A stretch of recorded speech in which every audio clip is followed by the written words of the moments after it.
Hi, this is Russ Andersson. In this tutorial, I'm going to give a detailed walkthrough of the process of doing the rolling shutter analysis to determine exactly how much rolling shutter affects a particular camera. So the particular shot I'm using is from a GH4. So I'm going to walk through this process in some detail.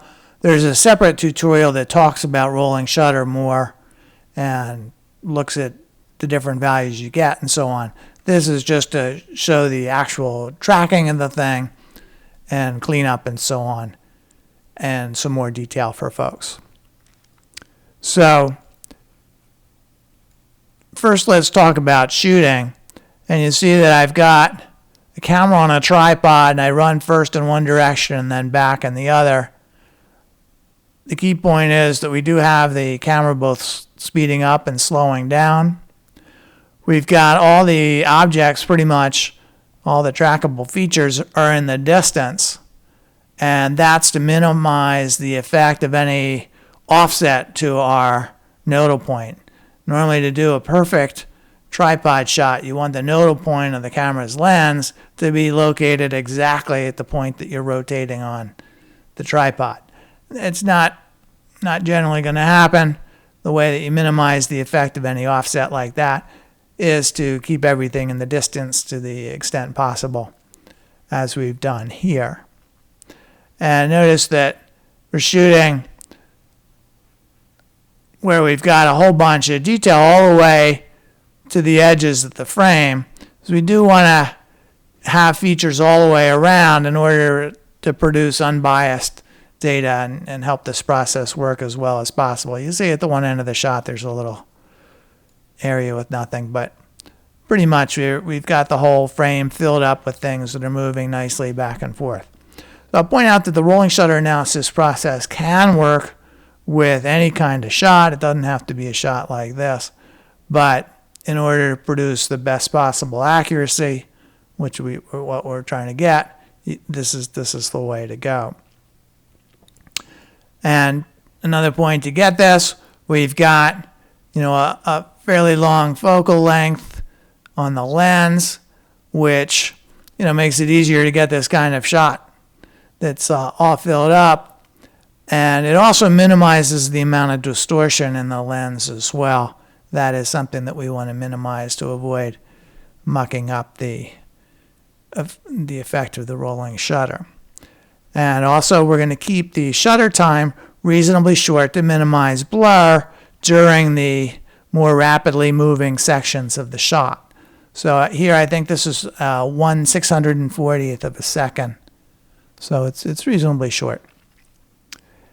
And we don't want to get too extreme on how quickly we move back and forth. That'll make the tracking difficult in addition to creating blur.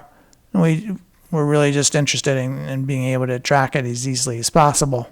So you don't have to go too fast. It might be 2 or 3 seconds of motion in each direction. So nothing too extreme. So during the setup, we do want to make sure that we get the right frame rate, because the final value is going to come out as a time in seconds. We need the right frame rate set up when we had that shot setup dialog open. And now we'll start with the actual tracking of it. So we're going to go to the features panel and click on the advanced button and change some of the settings here. We're just going to increase the number of trackers and the minimum number of trackers per frame a bunch to give us some more data to work with, since we're definitely sweeping everything on and off the image quite extensively. So we'll go back to the summary panel. We'll say it's on a tripod. We're just going to run the auto tracker. You don't need to actually do the solve. So now here we got a collection of trackers. You can see that there's a nice uniform coverage. If you've had too fast of a pan in your shot, you'll see that in those rapidly moving sections you can lose track because it's just too much motion from frame to frame. So you don't want to get too extreme there. So this is a nice reasonable start. We're going to start with a little cleanup now. The first thing I'm going to do is just select anything that's too close. There's just a little telescope thing and chair that are a little closer than the rest of the stuff. So I'm just going to take those things out.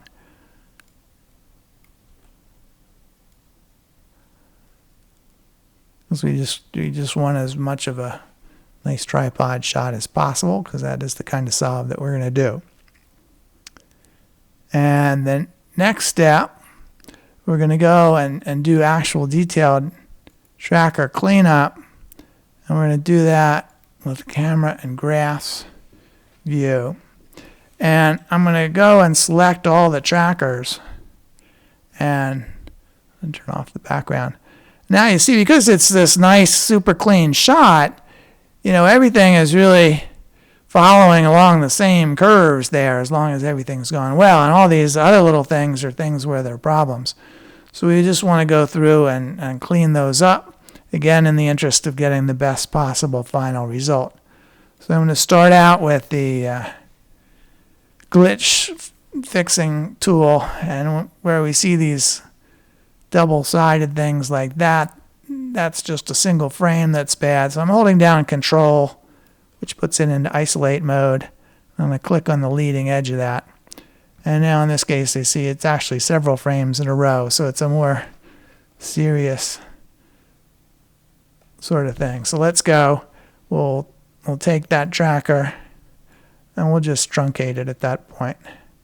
Just turn it off. Lock it back up. We'll do Control A to get everything back. So now we've still got that glitch detection, glitch fixing. So these little tails in this direction can be just deleted. The one in the other direction is a bit more difficult. So now let's go. We just have other kinds of problems now, so I'm just going to switch to the isolation tool. Again, here's something that went off altogether there right as it was going off the edge of the screen. So again, I'm just going to unlock it.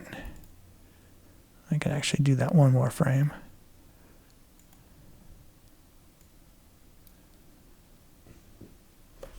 So we'll just work through our different curves. Now some of these, when it occurs at the beginning, I need to actually go to the frame before. That's the, it's valid for one frame, and then the velocity curve that I'm looking at, it doesn't appear to the second frame. So to go and take this out, I want to start the first frame that it's valid. I'm going to unlock it, drop it off, roll it forward a couple of frames, and turn it back on, and lock it back up.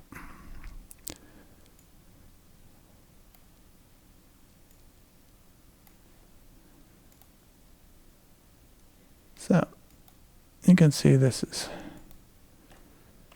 a reasonably straightforward process. That guy, oh, that is a different one. Thought maybe it was the same one, but no.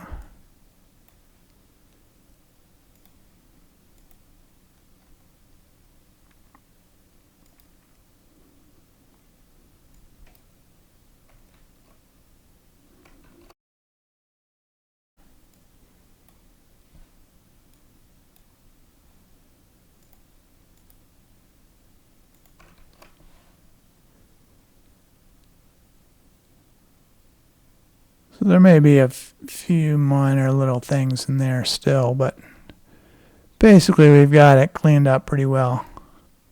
Let me just take this guy off. So now we've got that data cleaned up. Everything is really pretty smooth. And now we're ready to go and actually run the process. So to actually be able to run the rolling shutter analysis tool, you need to have the rolling shutter analysis script itself. You can just look on your script menu and look for rolling shutter analysis.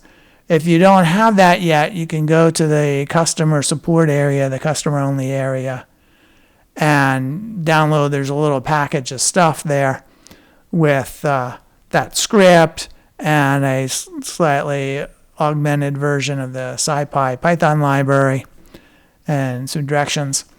and you need to get that installed, and you also need to get Python installed as well. There is a separate tutorial on getting the setup with Python done as well, so you might need to get that done. But once you do that, you can just go and start up the rolling shutter analysis script, and it goes chunking along here for a bit of time. And I'll point out that here I've used the python.exe version, which produces this debugging window. If I use python.w.exe, then there wouldn't be this window. And you'd just be looking down here to see how it's making out. So this Python display window is only available this way on Windows. So it kind of churns along for a bit here, so we'll just cut out and let it do its thing. Just to point out, if you decide at some point that you need to terminate this process early on Windows, you can simply close that Python window, and that will cause the process to stop.